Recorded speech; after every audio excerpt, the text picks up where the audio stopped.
शोहरत मेरा जुनून, दौलत मेरा नशा, खौफ मेरा हथियार। कदमों में दुनिया है, इशारों पे किस्मत और बाहों में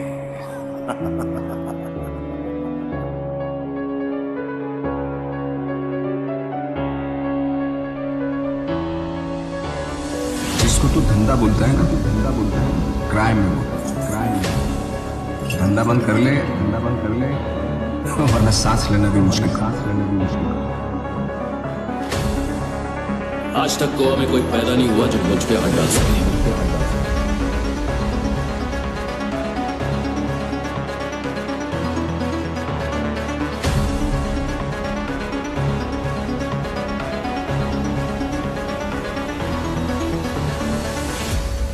साल 2020 के नवंबर की अचानक से एक लड़की टिकटॉक पर वायरल होने लगती है। भारत में नहीं होती, क्योंकि भारत में जून 2020 में ही टिकटॉक को बैन कर दिया गया था। भारत के अलावा पूरी दुनिया में उस लड़की की वीडियोस वायरल हो रही थी। उन वीडियोस में एक लड़की कैदी के कपड़े पहने हुए, हाथों में हथकड़ी और पैरों में बेड़ियां लगाए हुए कोर्ट में दाखिल होती है और कैमरा को देखकर कभी हंसती है तो कभी अजीबोगरीब शक्लें बनाती है।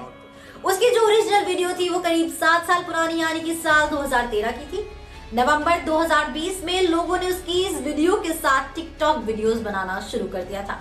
उसके वीडियोस को एडिट करके बैकग्राउंड म्यूजिक डालने लगे थे और देखते ही देखते वो लड़की इंटरनेट पर छा गई थी। यहाँ तक कि लोगों ने सोशल मीडिया पर उसके नाम का फैन पेज तक बना डाला था। और ये सब इसलिए हुआ क्योंकि वो लड़की देखने में काफी सुंदर और मासूम थी।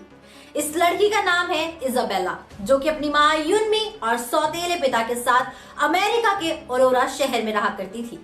उसकी जो कोर्ट तक पहुंचने की कहानी है, उसकी शुरुआत होती है मंगलवार 27 अगस्त 2013 से, और उस वक्त वो सिर्फ 18 साल की थी।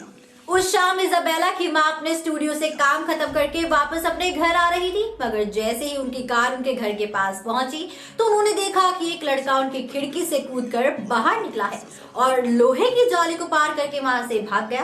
तभी उन्हें उनके पड़ोसियों की बात याद आती है। उनके पड़ोसी उनसे इससे पहले भी कई बार बता चुके थे कि इजाबेला अक्सर अपने साथ अलग अलग लड़कों को अपने घर लेकर आती है और वो लड़के जैसे ही घर में किसी के आने की आवाज सुनते हैं वो वहां से भागकर गायब हो जाते हैं।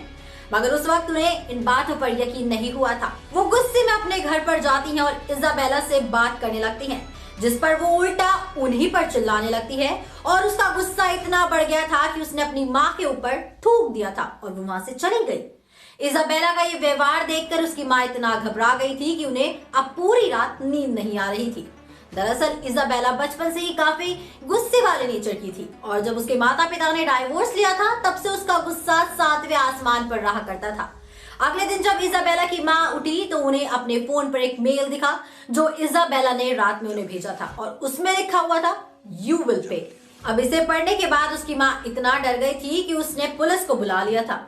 क्योंकि एक घरेलू मामला था, इसलिए पुलिस ने केवल इजाबेला को समझाया बुझाया और अगली बार ऐसा ना करने की हिदायत दी थी। अब इसके बाद इजाबेला की माँ अपना ऑफिस में काम करके और दिन खत्म होने के बाद सबके लिए मैकडॉनल्ड्स से डिनर लेकर आती है। और जब वो घर पहुंची तो उन्होंने अपने पति से पूछा कि इजाबेला कहाँ है, तो उन्होंने कहा कि उन्हें नहीं पता, पर 1 घंटे पहले उन्होंने इजाबेला को किचन में देखा था। इसके बाद ही इजाबेला की माँ अपने पति को खाना देकर इजाबेला के कमरे में जाने लगती है। अब कुछ ही देर बाद बहुत जोर से गिरने की आवाज आती है और ऐसा लगता है जैसे जोर जोर से कोई चिल्लाने लगा था। अब जैसे ही इजाबेला के सौतेले पिता उसके कमरे की तरफ जाने लगे थे, तभी इजाबेला ने पूरी ताकत के साथ उस कमरे के गेट को बंद कर दिया था ताकि वो अंदर ना आ पाए। बहुत कोशिश करने पर भी वो दरवाजा नहीं खोल पाए थे, तो उन्होंने पुलिस को फोन किया, लेकिन जब तक वो वापस आए तब तक इजाबेला अपनी माँ को 151 बार हमला कर मार चुकी थी। कोर्ट पर जो भी मामला पेश हुआ तो इजाबेला पर 1st डिग्री मर्डर का चार्ज लगा था, लेकिन उसके वकील ने ये दलील दी कि उसको मानसिक बीमारी है, जिसके चलते इजाबेला को कोई सजा नहीं होनी चाहिए, बल्कि 6 साल उसे एक मेंटल हॉस्पिटल में रखा जाए। ऐसे ही सैम की क्रिमिनल की कहानी हमें डॉन 3 फिल्म में भी देखने को मिल सकती है। तो दोस्तों, आज की वीडियो में फिलहाल बस इतना ही। इसी के साथ मैं अनुष्का त्यागी लेती हूँ आपसे इजाजत। बने रहिए और देखते रहिए बॉलीग्राज स्टूडियोज। तो हमारी आज की राइटर है अपूर्वा।